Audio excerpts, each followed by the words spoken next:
It's back to school time in many parts of the world right now, and because there's so many Japanese games that take place in schools or have a school-based setting, I thought I'd compile a list of Japanese games that are set in schools or have a school theme of sorts. Obviously, I can't mention everything, so here's just a few I have played and enjoyed, and I tried to make sure that the school part is at least of some significance in the story or setting, not just like a passing sort of thing. I also excluded visual novels and things of that sort. First of all, there's like millions of those, and secondly, I wanted to make sure that we're focusing on something that has gameplay. And finally, this isn't a ranked sort of thing, but rather a list that's been arranged with variety in mind. Disgaea 3: Absence of Justice. I'm gonna start with this particular game in the Disgaea series, or from the Disgaea series. As many of you know, Disgaea games are tactical RPGs, or SRPGs if you prefer. They feature very deep gameplay and quirky storylines and humor. Disgaea 3 is for the PS3 and Vita, so perhaps not the most accessible game in the series these days. Disgaea 3 takes place in a school, specifically the Evil Academy. Good students are the ones who basically don't show up to class, cause fights and disruptions, and are unruly. The bad students are the ones who follow the rules, so you've got this reversal where the honor students are problematic, and the delinquents are the diligent students. I think this game has one of the more fun and original stories in the Disgaea series. Schoolgirl Zombie Hunter. This game came out for the PS4 and PC. It's part of the One-Chanbara series because it takes place in the same universe, whereas One-Chanbara is a hack and slash sort of thing. Schoolgirl Zombie Hunter is that, but with guns. Zombies overrun an academy, a group of girls try and defend themselves. Why do they have guns? Actually, I can't really remember the story. It's like a special academy or something. I don't know. But despite my ignorance to the story, I did play the game quite a bit because I just found it a lot of fun. It is a bit of a budget game and it is repetitive, but I think a lot of people who play hack and slash games, they won't really mind the repetitive portion of that's just part of the gameplay. It is quite fan servicey, so that's good. There's a decent selection of clothes to choose from, many types of guns, with each type having several versions. There's a good variety of zombies that you have to approach differently. The graphics are actually pretty good. Like the school environment looks great, the characters look good, and also, for example, the lighting's pretty good, like the flashlight effect when you're running around.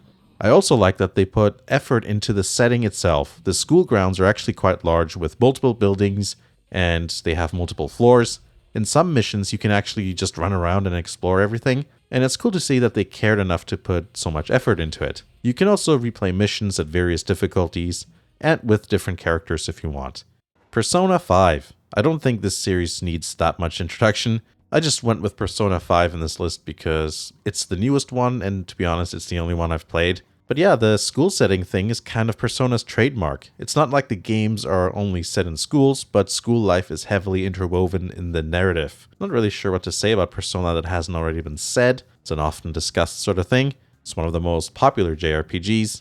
In recent years, we've seen Persona 5 being released for different platforms as well as newer consoles, not to mention the re-releases of the older games. Schools are very much their own world or ecosystem, hence, we have this term playground politics, but it's also somehow isolated from the immediate world around it. If you aren't in it, then it doesn't really affect you usually. It's kind of like a parallel universe that exists there, and Persona 5 seems to really build on that idea. I also like that there's real-life locations, like the train stations and things like that. You can, match those up to real-life locations. In fact, it takes place during a specific era. It's actually, I think it takes place in 2016, because you can match up the calendar and stuff, and then also like the construction that's done, at, I forgot the name of the train station there, or the subway station, but yeah, apparently the construction and all that aligns with what happened during that time period in real life. Everyday life scenes are depicted very realistically, with all sorts of things you'd find in Japanese streets, roads, and alleys.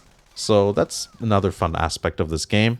Persona 5 is available on many consoles, all the modern PlayStations and Xboxes, as well as the Nintendo Switch and PC. Senran Kagura. I'm going to talk about this series in general. If you're a fan of the channel, this isn't going to be a surprise. Basically, it's a hack and slash series that features ninja girls from various, rival ninja schools.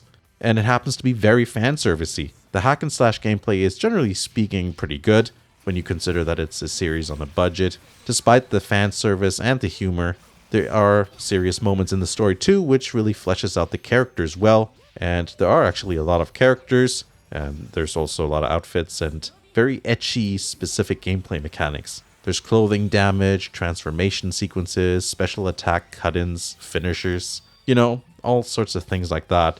And it's very obviously done with care, which is why the series has merit. It's not a cheap panty shot throwaway thing. There's various types of games in the series. It started out as a Nintendo 3DS hack and slasher. Specifically, it had like a side-scrolling type of style. The series moved on to the Vita, PS4, and PC, where it became full 3D in terms of gameplay. There's a few spin-offs. The most notable, I think, is going to be Peach Beach Splash, because it's basically the same idea as the main games, but with water guns, so you can already imagine the sort of fan service that can happen there. There's some other ones too, like Reflections, which isn't... Yeah, it's... I mean, I like it, but I don't think it fits in this video. I mean, you don't really notice the school part at all. Or that pinball game, you know, anyways. Or that rhythm game, actually, as well. Mega Tag mentioned Blonde and Neptune versus Zombies. Oh good, another opportunity to ram some Neptunia down a video's throat. Blonde versus Zombies is what I'll call it for short, because that's kind of a ridiculous title, probably on purpose. This is a Neptunia spin-off featuring Blonde as the main character. It's available on the Vita and PC. The goddesses are attending an academy which specializes in teaching goddesses about human culture. It's facing closure, so Blonde and the rest of the group try and save the school by filming a movie for some reason. And it's a zombie movie specifically. At the same time, they also have to fend off a zombie invasion, which is a interesting coincidence. The story has funny and amusing moments. Their attempts at making the movie can be pretty ridiculous. It feels kind of similar to Senran Kagura because it's made by Tamsoft. There's even clothing damage. To be honest, I wouldn't call this game like super amazing in terms of gameplay, and if you're not into the Neptunia series or don't know anything about it, maybe, I don't know if this is the best place to start, but yeah, if you're a Neptunia fan, it might be worth checking out, you know, just for the novelty of it. Maybe if it's on sale or something, you know. Valkyria Chronicles 2. The Valkyria Chronicles games have a small but enthusiastic following. They're alternate reality World War II tactical RPGs with fantasy elements, or rather a specific large fantasy element. They're turn-based games, but have real-time elements incorporated into the gameplay. There's a good variety of troops, weapons, and vehicles. The second game is exclusively on the PSP, and the game takes place in a military academy. Despite sometimes being criticized for being a bit low, more like a low point in the series, it's still an amazing game overall. Fans of the first game will notice that the second game is easier, but I still think it's worth playing. In fact, it's very much worth playing, I think. Pokemon Scarlet and Violet. Remember how in basically every earlier Pokemon game there's like a Pokemon Academy where it's just, you know, like a little building with a few people in it that you probably only go in once or twice in a playthrough? Well, not in Scarlet and Violet, because your main character attends an academy, which has a different name depending on the game, and it's very much an integral part of the story, so yeah, not really sure what more to say. I think most of you will probably know at least a little bit about what Pokemon is, or, you know, and maybe have seen stuff about the games there. People criticize it with like, oh, there's bugs and stuff. It's fine. But yeah, this is a set of games that very much fits into the theme of this video, and I did enjoy playing it very much. Corpse Party. Technically, Corpse Party is a series of games rather than just one. Most of them take place in a school. In case the footage or name doesn't give it away, it is a horror series. I'm only going to talk about two games specifically, Corpse Party and its sequel, which is Corpse Party Book of Shadows. Though when I say first game, it's a bit misleading. The reason for that is it actually came out on a variety of systems. Originally on an NEC PC98, which is like a specific Japanese type PC from like the 80s and 90s. You can look it up. But yeah, the original game was published in 1996. But what I'm talking about is more like the PSP era remakes. So yeah, there's some other things. I can get it for iOS, there's 3DS, and there's some differences. But anyways, I played the PSP versions. Basically, the premise is that a group of students perform a ritual which supposedly will help them stick together in the future. Immediately after that, an earthquake-like event occurs that sees them all transported to a much older-looking and dilapidated school that used to exist on the spot of the current school building. The group has to try and escape this building filled with spirits and corpses, as well as other students who ended up in this place by performing the same ritual. The first game is a RPG Maker type affair. There's a lot of different endings. I think I've got all or almost all of them, but yeah, it's definitely an interesting thing where you can get a lot of different bad endings. I actually very much like that part of the game. It's interesting exploring the building, finding out about its history, and you can also collect like name tags or ID card thingies of those unfortunate enough to have passed away in the school. You also get descriptions of what happened to them. The sequel, Book of Shadows, is a point-and-click adventure, but strangely, I think it still feels very much like the RPG Maker-based game. It's interesting to see the same locations from a different viewpoint, instead of like the 16-bit thing. We've got like illustrations of the room, and I think that's interesting. And I also think the atmosphere still feels relatively the same between the two games, probably because you do the same sort of things. You still walk around and explore the school, and you just look around the room for stuff and that sort of thing. What I like about this series is that not everything is always explained. You'll stumble upon rooms and you can tell that, yeah, something possibly very specific and terrible has happened here, but you have to connect the dots yourself, or at least you can try to. And because they're not explicitly part of the story, you have to go out of your way to find any more info. So yeah, an interesting series that you may want to check out. Fire Emblem Three Houses. If you're into tactical stuff, then you might like this one, and you might already know about this one. It's one of the more popular Switch games. The turn-based battle system is excellent and tons of fun. What sets this game apart is the academy setting. Technically, it's a monastery. You're a professor and you lead your choice of 3 groups of students. That's the 3 houses part of the name, as you can imagine. So yeah, you kind of have to choose there which group of students you want to interact with, and of course each group is different, so that's already makes it quite interesting there, and it'll make each playthrough a different experience.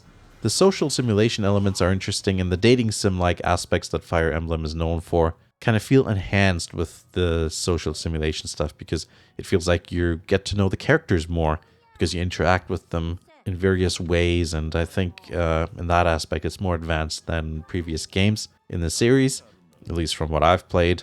It just feels more real when characters slowly befriend each other and get closer, that sort of thing. And also, unlike how it's done with Valkyria Chronicles 2, where the academy is seen from a bird's eye view and navigatable only basically in the menu, Three Houses actually has a location where you can run around in. So yeah, it makes the monastery feel much more like a real and believable place. Galgun.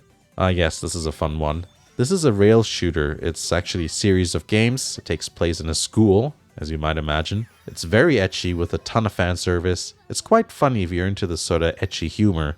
I should say that there are 3 Galgun games. The first one, which is simply Galgun. The second is Galgun Double Piece. And the third game is obviously called Galgun 2. There's also a spin-off that, for some reason, is a Metroidvania type thing. It's actually fun, but not really the focus at the moment. The 3 Galgun games feature the same sort of gameplay. Basically, you're a male protagonist who becomes artificially popular with the girls due to interference by angels. You have to sedate the onslaught by shooting the girls with a love gun thingy. Oh, and you also have to find your true love before sundown, or you're single forever, so just a bit more added pressure there. These games are pretty humorous. The school is well made, and it actually has like a proper layout. The girls are also all named, and they have their own personality and things like that. And you can see which grade and room they're from. There's a lot of attention to detail, which makes this game quite fun, and it's more than just, throwaway fan service. There's funny moments throughout the levels too, whether it be like humorous situations with the girls or the environments. Like, for example, why is there a cave system under the school? The games are available on a number of systems, like for example the PS4, Switch, as well as PC. Valkyrie Drive Bhikkhuni. Here's a very good ecchi hack and slash that didn't garner that much fame. It's created by Kenichiro Takaki, the same person behind Senran Kagura. They're very similar in many ways, but Valkyrie Drive has the Yuri cranked up a bit. There's a different art style too. It's actually kind of unique. The storyline is basically about a group of girls who have a virus. There's like 2 types of the virus. One allows them to transform into a weapon, while the other type gives the person the power to wield said weapon. Not really sure how that works biologically speaking, but hey, It's not my field of expertise. The gameplay is quite smooth and fluid. I think it's great. You can get it on Vita or PC.